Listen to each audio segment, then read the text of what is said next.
New Spring by Robert Jordan. Read for you by Kate Redding and Michael Kramer.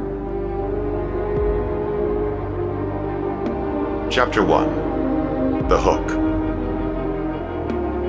A cold wind gusted through the night across the snow-covered land where men had been killing one another for the past 3 days. The air was crisp, if not so icy as Lan expected for this time of year. It was still cold enough for his steel breastplate to carry the chill through his coat, and his breath to mist in front of his face when the wind did not whip it away. The blackness in the sky was just beginning to fade, the thousands of stars, like the thick scattered dust of diamonds, slowly dimming. The fat sickle of the moon hung low, giving barely light to make out the silhouettes of the men guarding the fireless camp in the sprawling copse of oak and leatherleaf. Fires would have given them away to the Aiel. He had fought the Aiel long before this war began, on the Shinaran marches, a matter of duty to friends. Aiel men were bad enough in daylight. Facing them in the night was as close to staking your life on the toss of a coin as made no difference. Of course, sometimes they found you without fires. Resting a gauntleted hand on his sword in its scabbard, he pulled his cloak back around himself and continued his round of the sentries through calf-deep snow. It was an ancient sword, made with the one power before the breaking of the world, during the War of the Shadow, when the Dark One had touched the world for a time. Only legends remained of that age, except perhaps for what the Aes Sedai might know, yet the blade was hard fact. It could not be broken, and never needed sharpening. The hilt had been replaced countless times over the long centuries, but not even tarnish could touch the blade. Once, it had been the sword of Malkieri kings. The next sentry he came to, a short, stocky fellow in a long, dark cloak, was leaning back against the trunk of a heavy-limbed oak, his head slumped on his chest. Lan touched the sentry's shoulder, and the man jerked upright, almost dropping the horn and sinew horsebow gripped in his gloved hands. The hood of his cloak slid back, revealing his conical steel helmet for an instant, before he hastily pulled the cowl up again. In the pale moonlight, Lan could not make out the man's face behind the vertical bars of his face guard, but he knew him. Lan's own helmet was open in the style of dead Malkier, supporting a steel crescent moon above his forehead. "I wasn't sleeping, my lord," the fellow said quickly. "Just resting a moment." A copper-skinned Domani, he sounded embarrassed, and rightly so. This was not his first battle, or even his first war. "An Aiel would have wakened you by slitting your throat, putting a spear through your heart, Basram," Lan said in a quiet voice. Men listened closer to calm tones, then to the loudest shouts, so long as firmness and certainty accompanied the calm. "Maybe it will be better without the temptation of the tree so near." He refrained from adding that even if the Aiel did not kill him, the man risked frostbite standing in one place too long. Basram knew that. Winters were nearly as cold in Arad Doman as in the borderlands. Mumbling an apology, the Domani respectfully touched his helmet and moved 3 paces out from the tree. He held himself erect now and peered into the darkness. He shifted his feet too, guarding against blackened toes. Rumor said Aes Sedai were offering healing closer to the river, injuries and sickness gone as if they had never been. But without that, amputation was the usual way to stop a man losing his feet to black rot, and maybe his legs as well. In any case, it was best to avoid becoming involved with Aes Sedai more than absolutely necessary. Years later, you could find one of them had tied strings to you just in case you might have need. Aes Sedai thought far ahead, and seldom seemed to care who they used in their schemes or how. That was one reason Lan avoided them. How long would Basram's renewed alertness last? Lan wished he had the answer, but there was no point in taking the Domani to task further. All of the men he commanded were bone-weary. Like every man in the army of the grandly named Great Coalition, sometimes it was called the Grand Coalition, or the Grand Alliance, or half a dozen other things, some worse than uncomplimentary. Likely every last man was near exhaustion. A battle was hot work, snow or no snow, and tiring. Muscles could knot from tension even when they had the chance to stop for a time, and the last few days had offered small chance to stop very long. The camp held well over 300 men, a full quarter of them on guard at any given time. Against Aiel, Lan wanted as many eyes as he could manage. and before he had gone another 200 paces, he had had to wake 3 more, one asleep on his feet without any support at all. JM's head was up and his eyes open. That was a trick some soldiers learned, especially old soldiers like JM. Cutting off the gray-bearded man's protests that he could not have been asleep, not standing up straight, Lan promised to let JM's friends know if he found him sleeping again. JM's mouth hung open for a moment, then he swallowed hard. "Won't happen again, my lord. The light sear my soul if it does." He sounded sincere to his bones. Some men would have been afraid that their friends would drub them senseless for putting the rest in danger, but given the company JM kept, more likely he dreaded the humiliation of having been caught. As Lan walked on, he found himself chuckling. He seldom laughed, and it was a fool thing to laugh over, but laughter was better than worrying over what he could not change, such as weary men drowsing on guard. As well worry about death. What could not be changed must be endured. Abruptly, he stopped and raised his voice. "Bukama, why are you sneaking about? You've been following me since I woke." A startled grunt came from behind him. Doubtless Bukama had thought he was being silent, and in truth, very few men would have heard the faint crunching of his boots in the snow. Yet he should have known Lan would. After all, he had been one of Lan's teachers, and one of the first lessons had been to be aware of his surroundings at all times, even in his sleep. Not an easy lesson for a boy to learn, but only the dead could afford oblivion. The oblivious soon became the dead, in the blight beyond the borderlands. "I've been watching your back," Bukama announced gruffly, striding up to join him. "One of those black-veiled Aiel dark friends could sneak in and cut your throat for all the care you're taking. Have you forgotten everything I taught you?" Bluff and broad, Bukama was almost as tall as he, taller than most men, and wearing a Malkieri helmet without a crest, though he had the right to one. He had more concern for his duties than his rights, which was proper, but Lan wished he would not spurn his rights so completely. When the nation of Malkir died, 20 men had been given the task of carrying the infant land Mandragoran to safety. Only 5 had survived that journey, to raise Lan from the cradle and train him, and Bukama was the last left alive. His hair was solid gray now, worn cut at the shoulder as tradition required, but his back was straight, his arms hard, his blue eyes clear and keen. Tradition infused Bukama. A thin braided leather cord held his hair back, resting in the permanent groove across his forehead it had made over the years. Few men still wore the Hadori. Lan did. He would die wearing it, and go into the ground wearing that and nothing else, if there was anyone to bury him where he died. He glanced north toward his distant home. Most people would have thought it a strange place to call home, but he had felt the pull of it ever since he came south. "I remembered enough to hear you," he replied. There was too little light to make out Bukama's weathered face, yet he knew it wore a glower. He could not recall seeing any other expression from his friend and teacher, even when he spoke praise. Bukama was steel, clothed in flesh. Steel his will, duty his soul. "Do you still believe the Aiel are pledged to the Dark One?" The other man made a sign to ward off evil, as if Lan had spoken the Dark One's true name, Shaitan. They had both seen the misfortune that followed speaking that name aloud, and Bukama was one of those who believed that merely thinking it drew the Dark One's attention. "The Dark One and all the Forsaken are bound in Sheol Ghul," Lan recited the catechism in his head. "Bound by the Creator at the moment of creation. May we shelter safe beneath the light in the Creator's hand." He did not believe thinking that name was enough, but better safe than sorry when it came to the shadow. "If they aren't, then why are we here?" Bukama said sourly. And surprisingly. He liked to grumble, but always about inconsequential things or prospects for the future, never the present.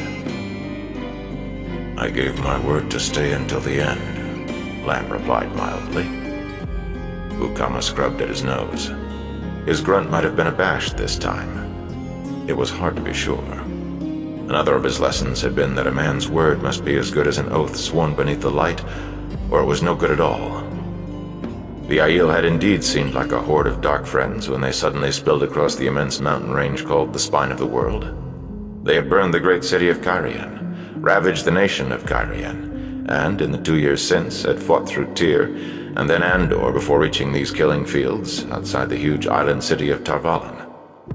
In all the years since the nations of the present day had been carved out of Arthur Hawkwing's empire, the Aiel had never before left the desert called the Waste.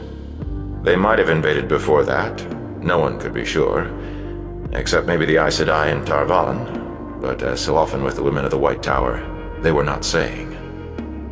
What Aes Sedai knew, they held close, and doled out by dribbles and drops when and if they chose. In the world outside of Tarvalon, though, many men had claimed to see a pattern. 1,000 years had passed between the breaking of the world and the Trolloc Wars, or so most historians said. Those wars had destroyed the nations that existed then, and no one doubted that the Dark One's hand had been behind them, imprisoned or not, as surely as it had been behind the War of the Shadow, and the breaking, and the end of the Age of Legends.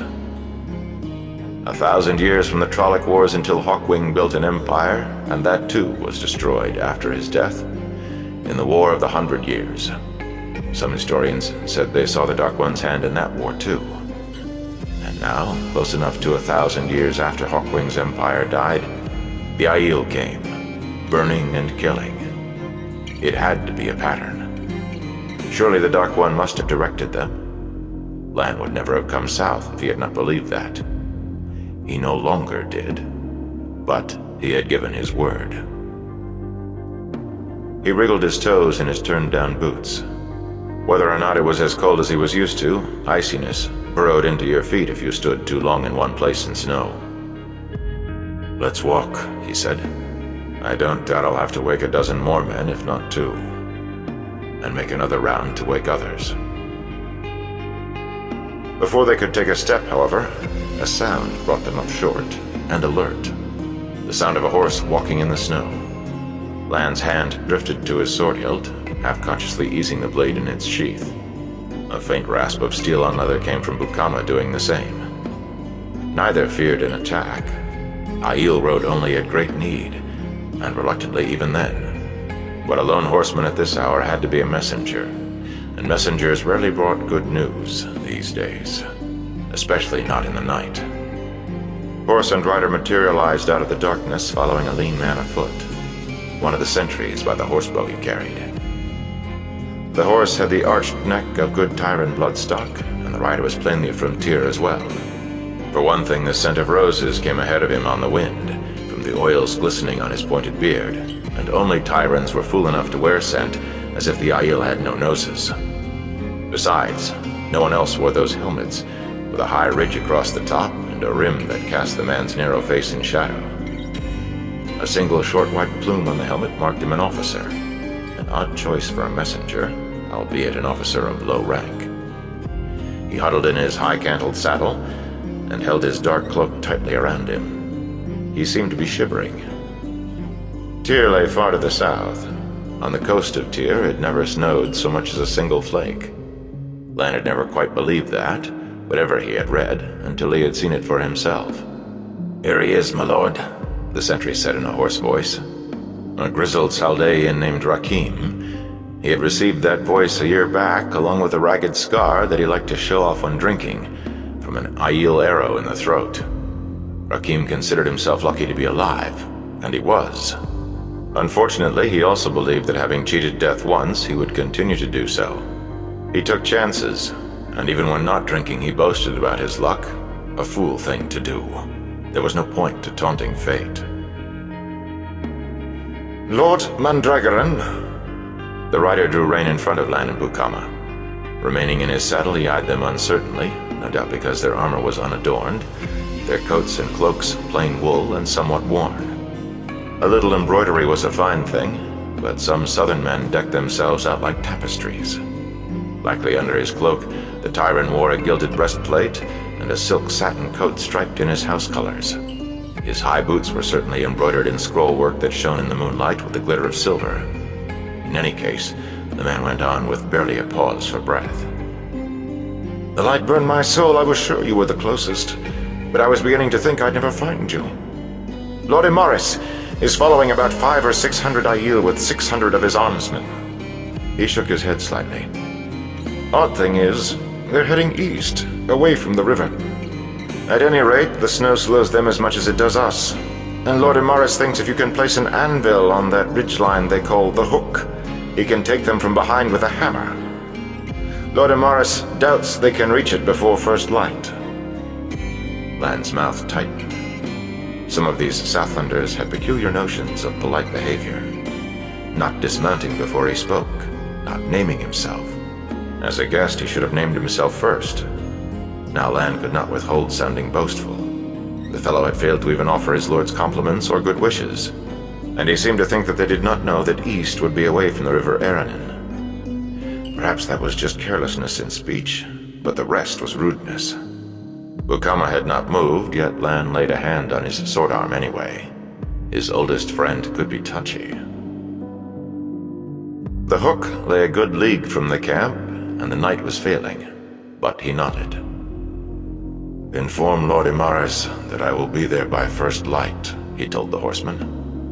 The name Imaris was unfamiliar, but the army was so large, near 200,000 men representing more than a dozen nations, plus tower guards from Tarvalon, and even a contingent of the Children of the Light, that it was impossible to know above a handful of names. Bukama, rouse the men. Bukama grunted, savagely this time, and with a gesture for Rakim to follow, stalked away into the camp, his voice rising as he went. Wake and saddle! We ride! Wake and saddle! Ride hard, the nameless tyrant said, with at least a hint of command in his voice. Lord Imaris would regret riding against those Aiel without an anvil in place. He seemed to be implying that Lan would regret this Imaris's regretting. Lan formed the image of a flame in his mind, and fed emotion into it, not anger alone, but everything, every scrap, until it seemed that he floated in emptiness. After years of practice, achieving Kodi, the oneness, needed less than a heartbeat. Thought and his own body grew distant, but in this state he became one with the ground beneath his feet, one with the night, with the sword he would not use on this mannerless fool. I said that I would be there, he said levelly. What I say, I do. He no longer wished to know the man's name. The tyrant offered him a curt bow from his saddle, turned his horse, and booted the animal to a quick trot. Lan held the Kodi a moment longer to be sure his emotions were firmly under control. It was beyond unwise to enter battle angry. Anger narrowed the vision and made for foolish choices. How had that fellow managed to stay alive this long? In the borderlands, he would have sparked a dozen duels in a day. Only when Lan was sure that he was calm, almost as cool as if he were still wrapped in the oneness, did he turn. Summoning the tyrant's shadowed face brought no anger with it. Good. By the time he reached the center of the camp among the trees, it would have seemed a kicked ant-heap to most men. To one who knew, it was ordered activity and almost silent. No wasted motion or breath. There were no tents to be struck, since pack animals would have been an encumbrance when it came to fighting. Some men were already on their horses, breastplates buckled in place, helmets on their heads, and in their hands, lances tipped with a foot or more of steel. Nearly all of the rest were tightening saddle girths or fastening leather-cased horse bows and full quivers behind the tall cantles of their saddles. The slow had died in the first year fighting the Aiel. Most now were Saldeans and Kandori, the rest Domani. Some Alkieri had come south, but Lan would not lead them, not even here. Bukama rode with him, but he did not follow. Bukama met him carrying a lance and leading his yellow roan gelding sun lance, followed by a beardless youth named Kennyadrin, who was carefully leading Lan's cat dancer. The bay stallion was only half-trained, but Kennyadrin was well advised to take care. Even a half-trained warhorse was a formidable weapon. Of course, the Kandori was not as innocent as his fresh face suggested. An efficient and experienced soldier, an archer of rare skill, he was a cheerful killer who often laughed while he fought. He was smiling now at the prospect of fighting to come. Cat Dancer tossed his head, also impatient. Whatever Caniadran's experience, Lan checked Cat Dancer's saddle girths carefully before taking the reins. A loose girth could kill as quickly as a spear thrust. "I told them what we were about this morning," Bukama muttered after Caniadran had headed off to his own mount. "But with these Aiel, an anvil can turn into a pincushion if the hammer is slow in coming." He never grumbled in front of the men, just to Lan. "And the hammer can become a pincushion if it strikes with no anvil in place," Lan replied, swinging into the saddle. The sky was plainly gray now. Still a dark gray, but only a scattered handful of stars remained. "We will have to ride hard to reach the hook before first light." He raised his voice. "Mount!" Ride hard they did, cantering half a mile, then trotting, then leading the animals by the reins at a fast walk before mounting to begin over. In stories, men galloped for 10 miles, 20. But even without snow, to gallop the whole 4 or 5 miles would have lamed half the horses and winded the rest long before reaching the hook. The silence of the fading night was broken only by the crunch of hooves or boots in the snow crust, the creak of saddle leather, and sometimes the muttered curses of men who caught a toe on a hidden stone. No one wasted breath on complaints or talk. They had all done this often, and men and horses hit an easy rhythm that covered ground quickly. The land around Tar Valon was rolling plain for the most part, dotted with widely spaced copses and thickets, few large, but all thick with darkness. Large or small, Lan eyed those clumps of trees carefully as he led his men past, and he kept the column well away. Aiel were very good at using whatever cover they could find, places where most men would be sure a dog could not hide, and very good at springing ambushes. Nothing stirred, though. For all his eyes could see, the band he led could have been the only living men in the world. The hoot of an owl was the only sound he heard that they did not make. The sky in the east was a much paler gray by the time the low ridge called the Hook came into sight. Well under a mile in length, the treeless crest rose little more than 40 feet above the surrounding ground, but any elevation gave some advantage in defense. The name came from the way the northern end curved back toward the south, a feature plainly visible as he arranged his men in a long line along the top of the ridge to either side of him. The light was definitely growing. To the west, he thought he could make out the pale bulk of the White Tower itself, rising in the center of Tar Valon, some 3 leagues distant. The tower was the tallest structure in the known world, yet it was overshadowed by the bulk of the lone mountain that rose out of the plains beyond the city, on the other side of the river. That was clear enough when there was any light at all. In the deepest night, you could see it blocking the stars. Dragon Mount would have been a giant in the spine of the world, but there on the plain it was monstrous, piercing the clouds and rising taller. Higher above the clouds than most mountains were below, its broken peak always emitted a streamer of smoke. A symbol of hope and despair, a mountain of prophecy. Glancing at it, Bukama made another sign against evil. No one wanted that prophecy fulfilled, but it would be, of course, one day. From the ridgeline, gentle rolling ground ran more than a mile to the west, to one of the larger thickets, half a league wide. 3 trampled paths crisscrossed the snow between, where large numbers of horses or men afoot had passed. Without going closer, it was impossible to say who had made them, Aiel or men of the so-called coalition, only that they had been made since the snowfall stopped, late 2 days ago. There was no sign of Aiel yet, but if they had not changed direction, which was always possible, they could appear out of those trees any moment. Without waiting for Lan's order, men drove their lances point down into the ground beneath the snow, where they could be snatched up again easily at need. Uncasing their horse bows, they pulled arrows from their quivers and knocked them but did not draw. Only newlings thought they could hold a drawn bow for long. Lan alone carried no bow. His duty was to direct the fight, not to select targets. The bow was the preferred weapon against the Aiel, though many Southlanders disdained it. Imaris and his Tyrans would ride straight into the Aiel with their lances and swords. There were times when that was the only way, but it was foolish to lose men needlessly before you must, and as surely as peaches were poison, you did lose men in close quarters with Aiel. He had no fear that the Aiel would turn aside on seeing them. They were not wild fighters, no matter what some said. They refused battle when the odds were too great. But 600 Aiel would see the numbers as just right. They would be facing fewer than 400, although placed on the high ground. They would rush forward to attack and be met with a hail of arrows.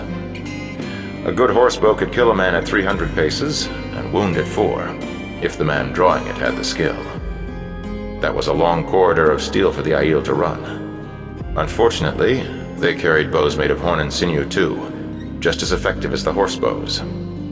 The worst would be if the Aiel stood and exchanged arrows. Both sides would lose men, however quickly Imaris arrived. Best would be if the Aiel decided to close. A running man could not shoot a bow with any accuracy. At least it would be best if Imaris was not behind time. Then the Aiel might try for the flanks, especially if they knew they were being followed, and that would kick open the hornet's nest. Either way, when Imaris struck them from the rear, Lan would gather the lances and ride down. In essence, that was the hammer and anvil. One forced to hold the Aiel in place until the other struck it, then both closing in. A simple tactic, but effective. Most effective tactics were simple. Even the pig-headed Kyrianan had learned to use it. A good many Altarans and Mirandians had died because they refused to learn.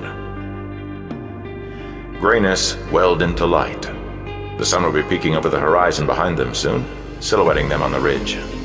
The wind gusted, catching Lan's cloak, but he assumed the Kodi once more and ignored the cold. He could hear Bukama and the other men near him breathing. Along the line, horses stamped their hooves impatiently in the snow. A hawk quartered above the open ground, hunting along the edge of the wide thicket. Suddenly the hawk wheeled away and a column of Aiel appeared, coming out of the trees at a quick trot, 20 men abreast. The snow did not appear to hamper them to any great degree. Lifting their knees high, they moved as quickly as most men would have on cleared ground. Lan pulled his looking glass from the leather case tied to his saddle. It was a good glass, Kyrianan made, and when he pressed the brass-bound tube to his eyes, the Aiel, still a mile off, seemed to leap closer. They were tall men, many as tall as he, and some taller, wearing coats and breeches in shades of brown and gray that stood out against the snow. Each had a cloth wrapped around his head, and a dark veil hiding his face to the eyes. Some might be women. Aiel women sometimes fought alongside the men, but most would be men. Each carried a short spear tipped in one hand, with a round bullhide buckler and several more spears clutched in the other. Their bows were in cases on their backs. They could do deadly work with those spears, and their bows.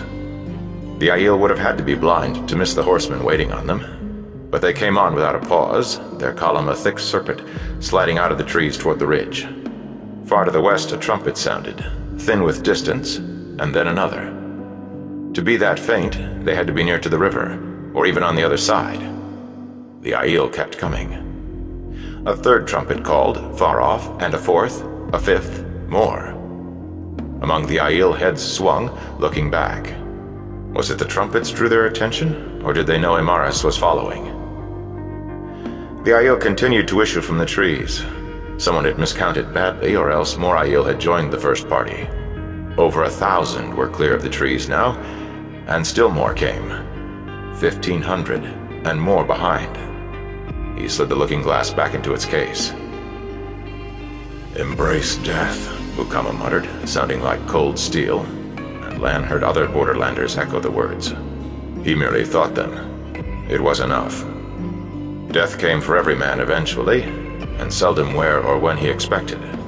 Of course, some men died in their beds, but from boyhood, Lan had known he would not. Calmly he looked left and right along the line of his men.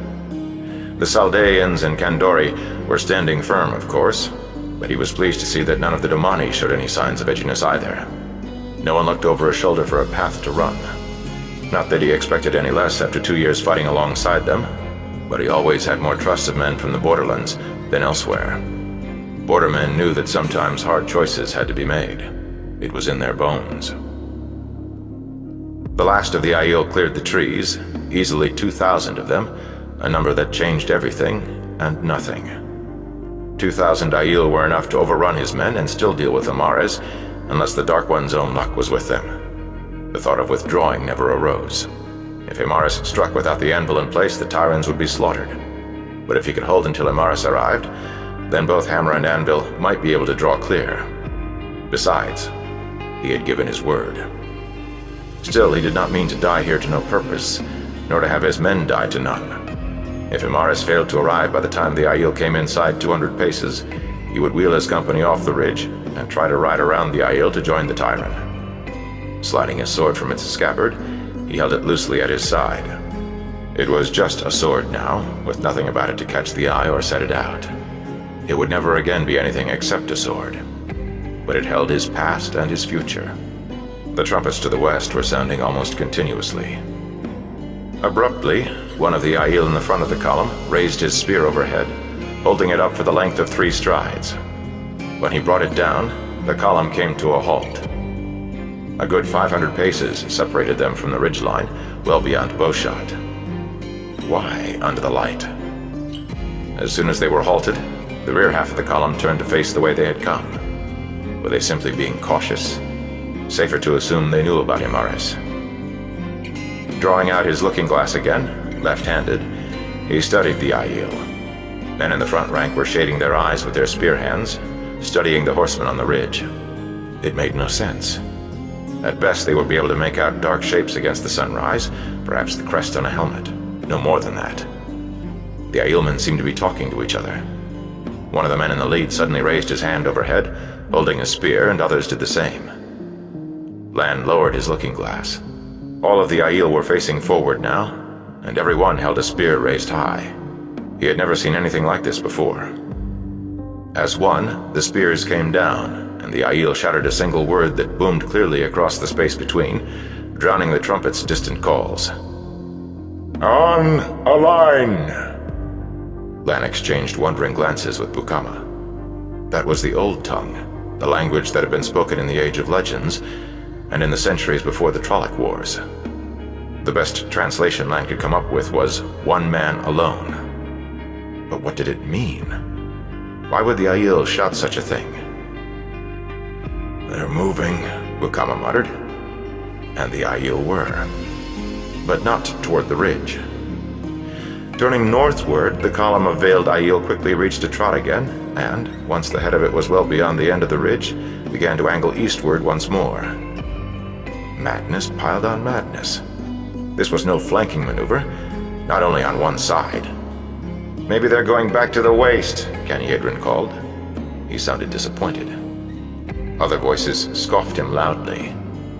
The general view was that the Aiel would never leave until they were all killed. "Do we follow?"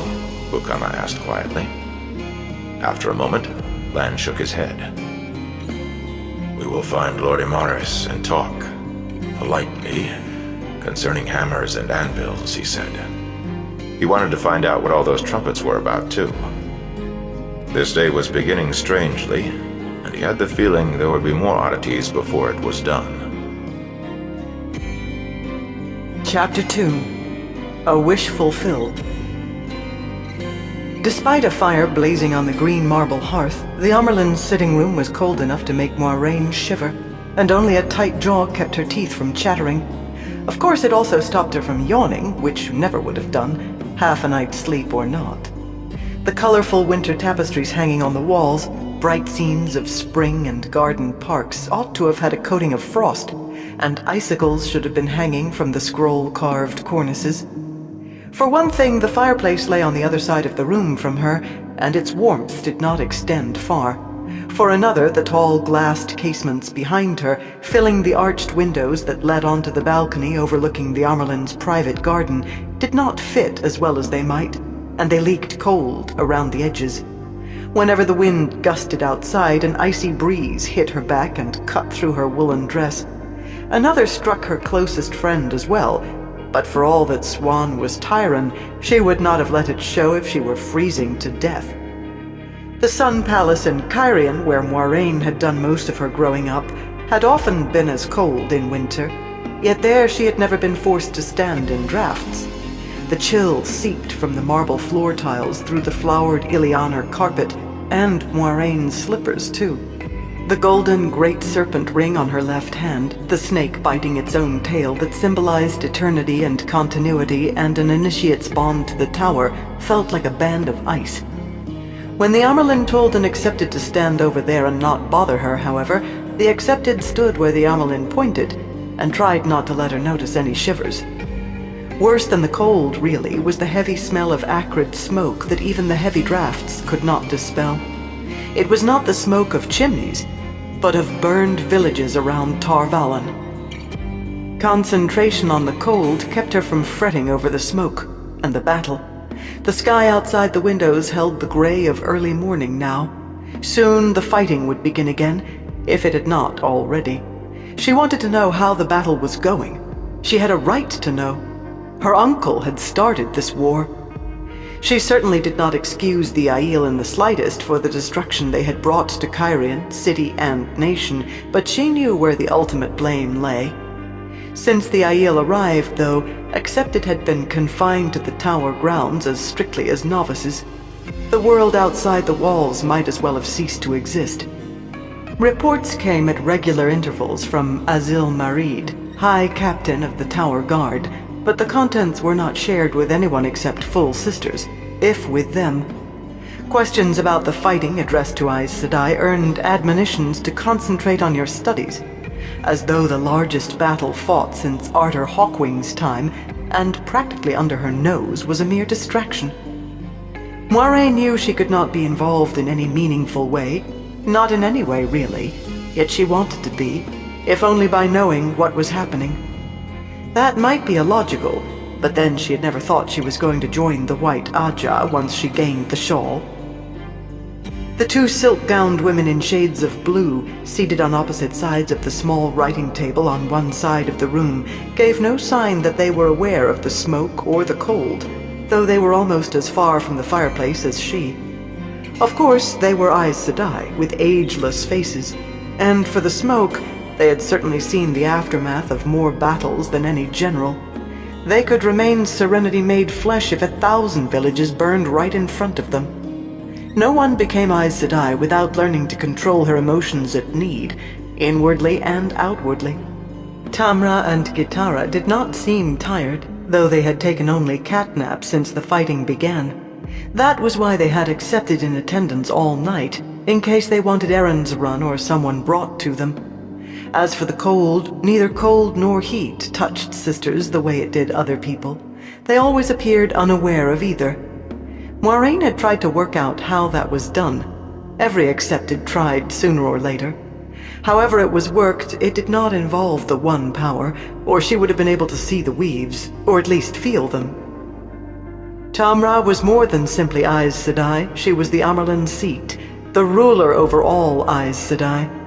She had been raised from the blue, but of course the long stole draped on her shoulders was striped in the colors of the 7 Ajas, to show that the Amyrlin was of all Ajas and none.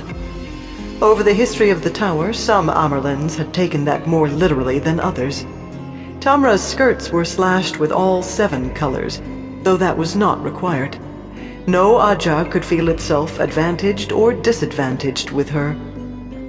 Beyond the tower, when Tamra Ospenya spoke, kings and queens listened, whether they had Aes Sedai advisors or hated the White Tower. That was the power of an Amyrlin seat.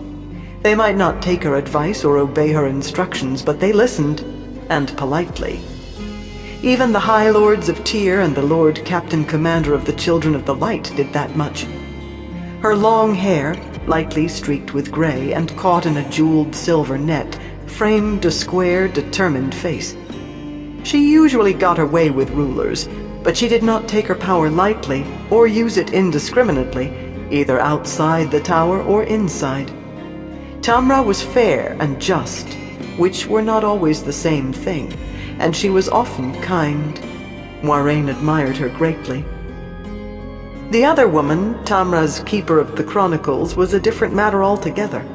Perhaps the second most powerful woman in the tower, and certainly at least equal to the sitters, Kitara Moroso was always just and usually fair, but kindness never seemed to occur to her. She was also flamboyant enough for a green or a yellow. Tall and close to voluptuous, she wore a wide necklace of fire drops, earrings with rubies the size of pigeons' eggs, and 3 jeweled rings beside her great serpent ring. Her dress was a deeper blue than Tamra's and brocaded, and the keeper's stole on her shoulders, blue, since she also had been raised from the blue, was nearly wide enough to be called a shawl. Moraine had heard that Kitara still considered herself a blue, which would be shocking if true. The width of her stole certainly spoke in favor of the Whispers. That was a matter of personal choice. As with all Aes Sedai, once they had worked long enough with the One Power, it was impossible to put an age to Kitara's face. At a glance, you might think she was no more than 25, perhaps less. Then a second glance would say a youthful 45 or 50, and still just short of great beauty, while a third changed it all again. That smooth, ageless face was the mark of Aes Sedai, to those who knew. To those who did not know, and many did not, her hair would have added to the confusion. Caught with carved ivory combs, it was white as snow. By whispered rumor, she was over 300 years old. Very old, even for an Aes Sedai. Speaking of a sister's age was extremely rude. Even another sister would be given a penance for it. A novice or accepted would find herself sent to the mistress of novices for a switching. But surely thinking about it did not count. Something else placed Kitara out of the ordinary. She had the foretelling sometimes, the talent of speaking what was still in the future. That was a very rare talent, and came to her only occasionally, but gossip, the accepted's quarters overflowed with tittle-tattle, gossip said that Kitara had had more than one foretelling in the last few months. Some claimed that the reason the armies outside the city had been in place when the Aiel came was one of Kitara's foretellings. No one among the accepted knew for certain, of course. Maybe some of the other sisters did. Maybe. Even when the fact that Kitara had had a foretelling was common knowledge, sometimes no one other than Tamra learned what it had been. It was foolish to hope to be present when Kitara had a foretelling, yet Moraine had hoped. But in the 4 hours since she and Swan had replaced Tamila and Brendas in attendance on the Amyrlin, Kitara had only sat there writing a letter. It suddenly hit her that close on 4 hours was a very long time to spend on one letter, and Kitara had not covered half of one sheet of paper yet. She was sitting there with her pen suspended above the cream-colored page. As if Moraine thinking of it had somehow reached her, Kitara glanced at the nib and made a small sound of irritation, then swirled the steel nib in a small red-glazed bowl of alcohol to clean away dried ink. Clearly not for the first time.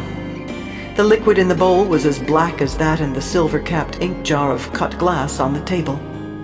A gilt-edged leather folder full of papers lay open in front of Tamra, and she appeared to be studying them intently, yet Moraine could not remember seeing the Amyrlin turn over a single sheet. The two Aes Sedai's faces were images of cool calm, but plainly they were worried, and that made her worried too. She bit at her lower lip in furious thought, then had to stop when a yawn threatened. The biting, not the thinking. It had to be something to make them worry today in particular. She had seen Tamra in the corridors yesterday, and if there had ever been a woman bubbling with confidence, it had been she. So, the battle that had been raging for the last 3 days. If Kitara really had foretold the battle, if she really had had other foretellings, what else might they have been? Guessing would do no good, but reasoning might. The Aiel crossing the bridges and breaking into the city? Impossible. In 3,000 years, while nations rose and fell and even Hawkwing's empire was swept away in fire and chaos, no army had managed to breach Tar Valon's walls or break down its gates, and quite a few had tried over that time. Perhaps the battle turning to disaster in some other way. Or something needed to avoid disaster? Tamra and Kitara were the only two Aes Sedai actually in the tower at that moment, unless some had returned in the night. There had been talk of injured soldiers in such numbers that all sisters with the smallest ability at healing were needed, but no one had said straight out that that was where they were going. Aes Sedai could not lie, yet they often spoke obliquely, and they were not above misdirection. Sisters also could use the power as a weapon if they or their warders were in danger. No Aes Sedai had taken part in a battle since the Trolloc Wars, when they faced Shadow Spawn and armies of Dark Friends, but perhaps Kitara had foretold disaster, unless Aes Sedai joined. But why wait until the 3rd day? Could a foretelling be that detailed? Maybe if the sisters had entered the battle earlier, that would have caused...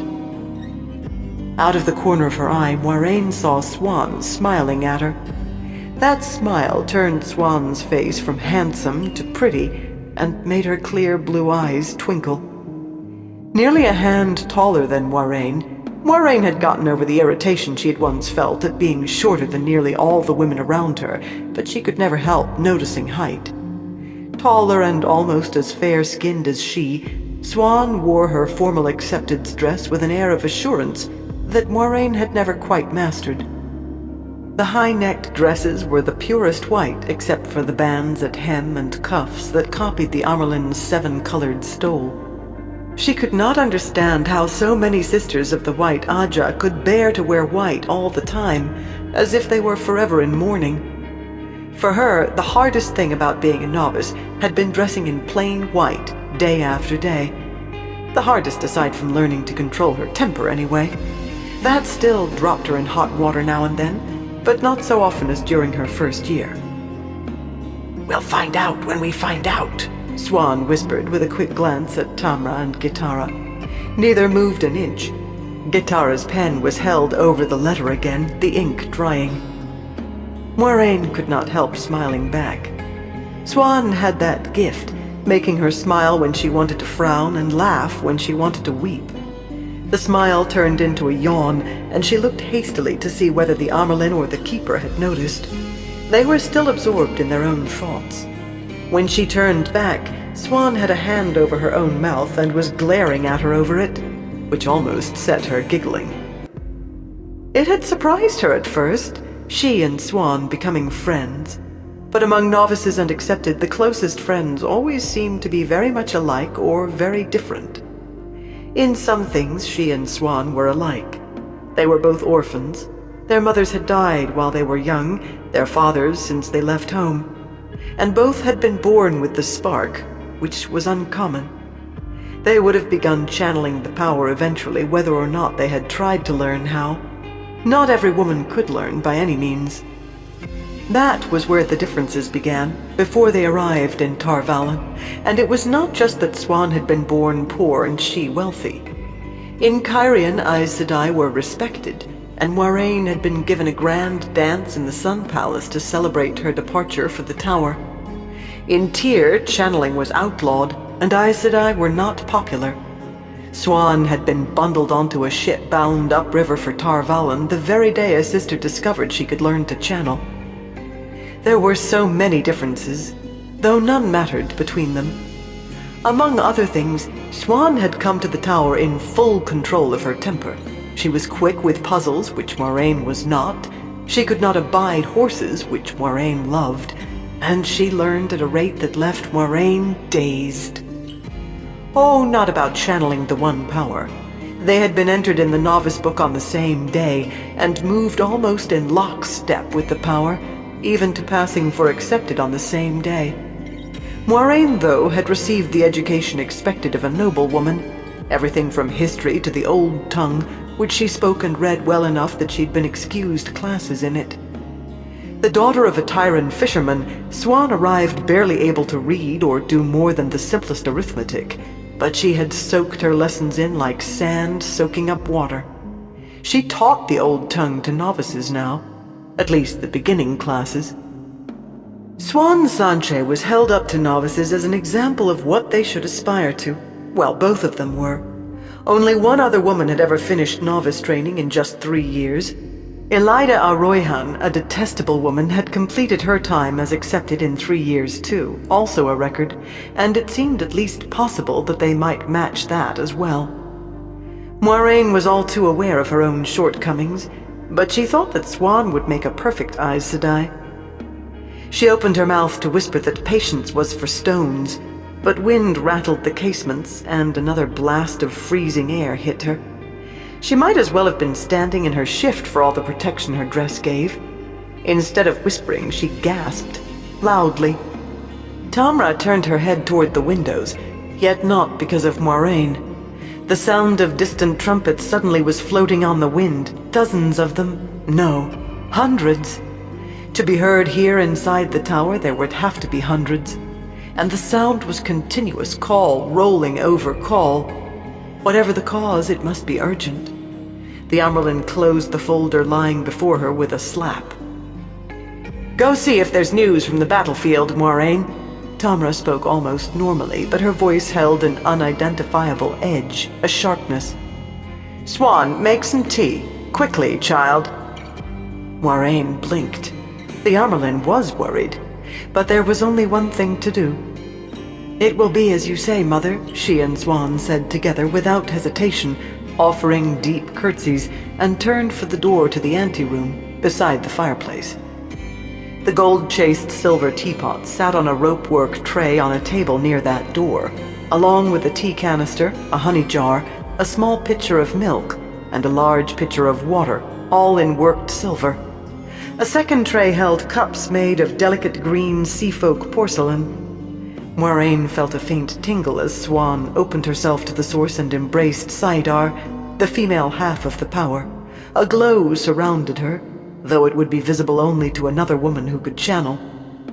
Normally, channeling to do chores was forbidden, yet the Amerlin had said quickly. Swan was already preparing a thin thread of fire to bring the tea water to a boil. Neither Tamra nor Kitara spoke a word to stop her. The anteroom to the Amerlin's apartments was not large, since it was only meant to hold a few visitors until they could be announced. Delegations came to the Amerlin in one of the audience halls, or in her study next door, not her private chambers. Backed by the sitting room fireplace, the anteroom was almost warm. There was only one chair, simply carved but large, yet despite its weight, the chair had been dragged closer to one of the gilded stand lamps, so Ellen Worrell, the slender novice on duty, would have better light to read. Facing away from the sitting room door and intent on her wood-bound book, she did not hear Moraine cross the fringed carpet. Ellen should have felt her presence long before she was close enough to peer over the child's shoulder. Not really a child, since she had been 7 years a novice and had come to the tower at 18, but a novice was referred to as a child no matter her age. For that matter, Aes Sedai called accepted child, too. Moraine had been able to feel the child's ability to channel soon after entering the room. Ellen certainly should have been able to sense hers from this near. One woman who could channel could never sneak up on another if the second was paying attention. Peering over Ellen's shoulder, she recognized the book instantly. Hearts of Flame, a collection of love stories. The Tower Library was the largest in the known world, containing copies of almost every book that had ever been printed, but this was unsuitable for a novice. Accepted were granted a little leeway. By that time you knew that you would watch a husband age and die, and your children and grandchildren and great-grandchildren, while you changed not at all. But novices were quietly discouraged from thinking about men or love, and kept away from men entirely. It would never do for a novice to try running away to get married, or worse, to get herself with child. Novice training was purposefully hard. If you were going to break, better it happened as a novice than as a sister. Being Aes Sedai was truly hard, and adding a child to it would only make matters beyond difficult. "You should find more appropriate reading, Ellen," Moraine said levelly, "and pay more attention to your duties." Before Moraine finished speaking, Ellen leaped to her feet with a startled gasp, the book tumbling to the floor, and whirled around. She was not tall for an Andoran, but Moraine still had to look up to meet her eyes. When she saw Moraine, she heaved a small sigh of relief. Very small. To novices, accepted were only a tiny step below Aes Sedai. Ellen spread her plain white skirts in a hasty curtsy. "No one could have come in without my seeing, Moraine. Marianne Sedai said I could read." She tilted her head to one side, toying with the wide white ribbon that held her hair. Everything novices wore was white, even their thin leather slippers. "Why's that book inappropriate, Moraine?" She was 3 years the elder, but the great serpent ring and banded skirts marked a fount of knowledge in novice eyes. Unfortunately, there were subjects Moraine felt uncomfortable talking about with just anyone. There was such a thing as decorum. Picking up the volume, she handed it to the novice. The librarians would be very put out if you returned one of their books in damaged condition. She felt a measure of satisfaction at that. It was the sort of reply a full sister might have given when she did not want to answer the question. Accepted practiced the Aes Sedai way of speaking against the day they gained the shawl, but the only ones to practice on safely were the novices. Some tried it with the servants, for a little while, but that only got them laughed at. Servants knew very well that in Aes Sedai eyes, accepted were not a small step below the sisters, but a small step above the novices. As hoped for, Ellen anxiously began examining the book for damage, and Moraine went on before the novice could come back to her embarrassing question. "Have there been any messages from the field of battle, child?" Ellen's eyes widened indignantly. "You know I'd have brought it in right away if there'd been any message, Moraine. You know I would." She did know. Tamra had known, too. But while the keeper or a sitter might point out that the Amyrlin had given a foolish order, at least she thought they might, and Accepted could only obey. For that matter, novices were not supposed to point out that an Accepted had asked a foolish question. "Is that the proper way to answer, Ellen?" "No, Moraine," Ellen said contritely, bobbing another curtsy. "There hasn't been any message the whole time I've been here." Her head tilted again. "Did Kitara Sedai have a foretelling?"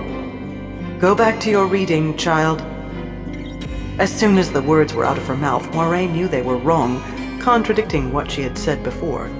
It was too late for a recovery now, though. Turning quickly and hoping that Ellen had not noticed the blush suddenly heating her face, she glided out of the anteroom with as much dignity as she could muster.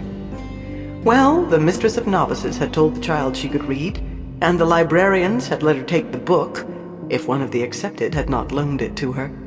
But Moraine did hate sounding like a fool. A faint trickle of steam was rising from the teapot's spout, and more from the water pitcher when Moraine re-entered the sitting room and closed the door. The glow of Sidar no longer shone around Swan. Water boiled very quickly when the one power was used. The trick was to keep it all from flashing to steam. Swan had filled 2 of the green cups and was stirring honey into one. The other was milky. Swan pushed the cup she had been stirring toward Moraine. "Kitara's," she said softly, and then in a whisper with a grimace, "She likes enough honey to turn it to syrup. She told me not to be stingy." The porcelain was just barely too hot on Moraine's fingertips, but it should be cooled to exactly the right point by the time she crossed the room to the writing table where Kitara still sat, now drumming her fingers on the tabletop impatiently. The polished blackwood clock on the mantel over the fireplace chimed first rise. The trumpets were still calling. They seemed to sound frantic, though Moraine knew that was only imagination. Tamra was standing at the windows, peering out at a sky that was growing brighter by the moment. She continued to stare out after Swan had curtsied and proffered her cup, then finally turned and saw Moraine. Instead of taking the tea, she said, "What news, Moraine? You know better than to delay." Oh, she was on edge, to speak so. She had to know Moraine would have spoken immediately if there had been anything. Moraine was just offering Kitara her own cup, but before she could reply, the keeper jerked to her feet, bumping the table so hard that the ink jar overturned, spreading a pool of black across the tabletop. Trembling, she stood with her arms rigid at her sides and stared over the top of Moraine's head, wide-eyed with terror. It was terror, plain and simple. "He is born again," Kitara cried. "I feel him! The dragon takes his first breath on the slope of Dragon Mount. He is coming! He is coming! Light help us! Light help the world! He lies in the snow and cries like the thunder. He burns like the sun!" With the last word, she gasped, a tiny sound, and fell forward into Moraine's arms. Moraine dropped the teacup to try to catch her, but the truth of it was that the larger woman bore both of them to the carpet. It was all Moraine could do to end up on her knees holding the keeper, rather than lying beneath her. In an instant, Tamra was there. kneeling careless of the ink trickling from the table. The light of Saidar already surrounded her, and she already had a weave prepared of spirit, air, and water. Gripping Kitara's head between her hands, she let the weave sink into the still form. But delving, used to check health, did not turn to healing. Looking helplessly into Kitara's staring eyes, Moraine knew why not. She had hoped there was some tiny fragment of life left, something that Tamra could work with. Healing could cure any sickness, mend any injury, but you could not heal death. The pool of ink on the table had spread to ruin whatever the keeper had been writing. It was very odd what you noticed at a time like this.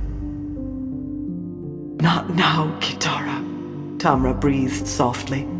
She sounded weary to the bone. "Not now, when I need you most." Slowly, her eyes came up to meet Moraine's, and Moraine started back on her knees.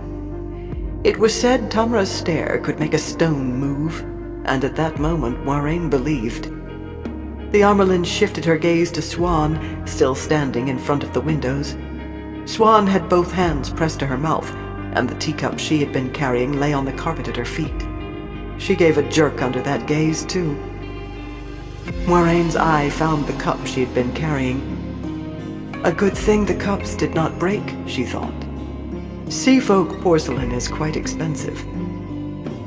Oh, the mind did play odd tricks when you wanted to avoid thinking about something. "You are both intelligent," Tamra said finally, "and not deaf, unfortunately. You know what Kitara just foretold?" There was just enough question in that for both of them to nod and say that they did. Tamra sighed, as if she had been wishing for a different response. Taking Kitara out of Moraine's arms, the Amerlin eased her down to the carpet and smoothed her hair. After a moment, she pulled the wide blue stole from Kitara's shoulders, folded it carefully, and laid it over the keeper's face. "With your permission, Mother," Swan said in a husky voice, "I'll send Ellen to fetch the keeper's serving woman to do what's needful." "Stay," Tamra barked. That iron-hard gaze studied them both. "You will tell no one about this. Not for any reason. If necessary, lie. Even to a sister. Kitara died without speaking. Do you understand me?" Moraine nodded jerkily and was aware of Swan doing the same. They were not Aes Sedai yet. They still could lie, and some did occasionally, for all their efforts to behave like full sisters. But she had never been expected to be ordered to, especially not to Aes Sedai, and never by the Amerlin.